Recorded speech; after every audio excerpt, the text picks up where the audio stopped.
Hello there. Welcome to a very special episode of Electric Sheep.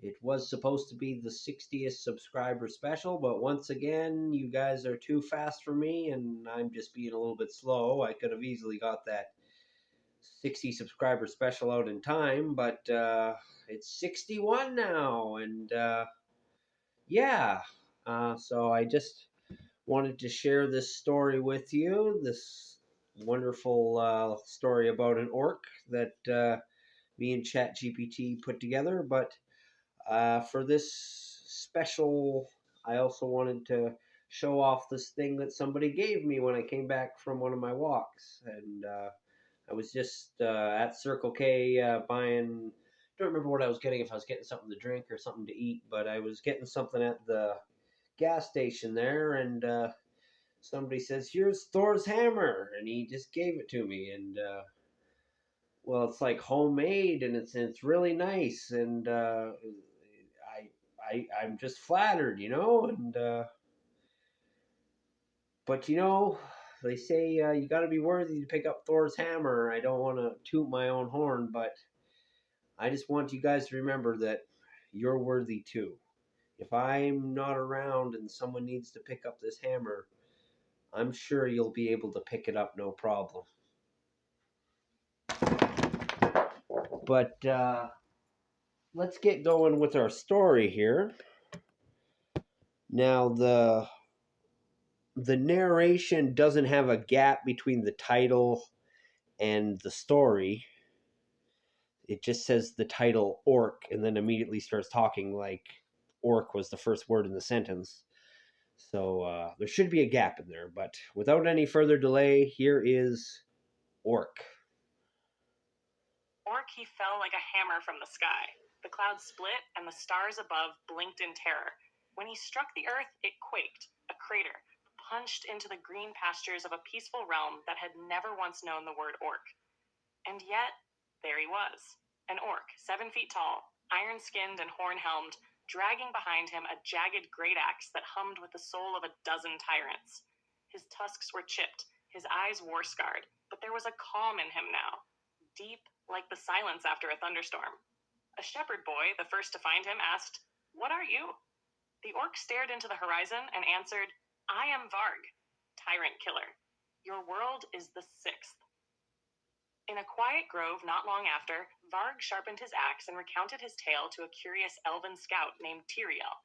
She had never heard of an orc before and studied him like a scholar might study a dragon. 5 worlds before this one, he said, each ruled by a tyrant, each needing a reckoning, and I was summoned again and again. First world, Krask-Doral, a land of stone and ash. The sky bled fire. Orcs there were made of magma and obsidian, born in volcanoes, bred for conquest. Their tyrant, Grothma, was a war witch who drank fire and whispered madness into the ears of kings. Varg wrestled her atop a molten spire and broke her neck against the bones of her own throne. Second world, the Mirror Glades. There the orcs were glass-like and hollow, their bodies semi-transparent, reflecting every wound they took. A tyrant named Worm Priest Lulo turned their pain into power, harvesting their mirrored souls.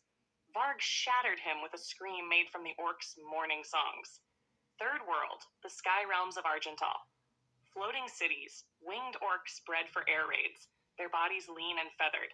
The tyrant, a dragon empress who chained the orcs in crystal prisons to study their flight.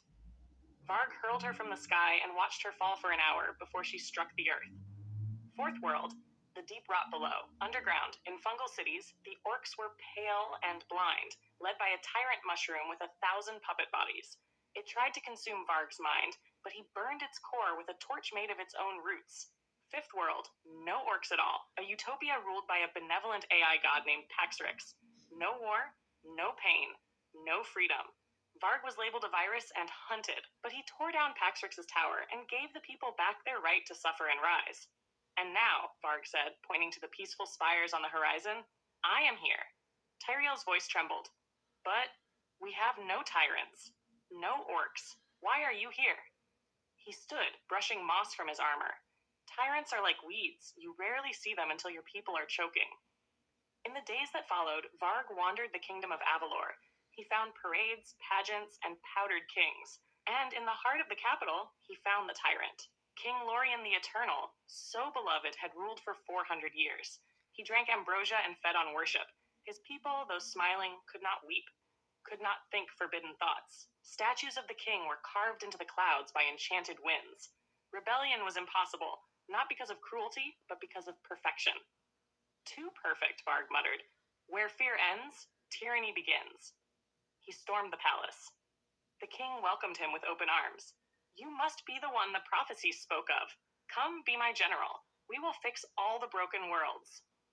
Varg spat on his marble floor. I don't fix worlds, he growled. I free them. They fought in the dream chamber beneath the palace, where reality bent to thought. The king conjured illusions, summoned past rulers, tried to rewrite Varg's own memories. But Varg anchored himself with pain, with duty. With the names of all the orcs he had seen crushed by golden lies. With a single stroke of his great axe, he broke the tyrant's mask, and the spell over the people shattered like glass. As the people of Avalor awoke from centuries of subtle enslavement, Varg looked to the sky. He knew it would come. A thunderclap, a blinding flash. The wind whispered farewell. And then he was gone. To the seventh world. Somewhere, a tyrant trembled. And somewhere, another orcless land awaited its first. Well, I really like this story. ChatGPT did a lot of the idea work, or the writing work. I did the idea work and gave an outline and put out what I wanted to be in the story, but I didn't really put in a rough draft. I just gave the guideline, and I think it turned out pretty good. I would like to raise questions like, was the first world where he took out a tyrant, was that the first world he was summoned to, or was that his original world? Maybe we'll find that out in a future story. Um, and when he talks of the orcs that had uh, dealt with golden lies, could that also have been referring to his original world, not actually referring to any of the stories we were talking about in this story? So that's just a little food for thought. Because Varg's story is still being written, and so we can expand upon it in a bunch of different ways. But until then, it's just up in limbo, and we can imagine all sorts of things for this character, where he has yet to go or where he has yet to come. Will he be fighting orcs that are spelled with a K in the future? I don't know. We'll see. But I just want to thank everybody who has subscribed and everybody who's watching. And I want to wish you guys all the luck in the world. And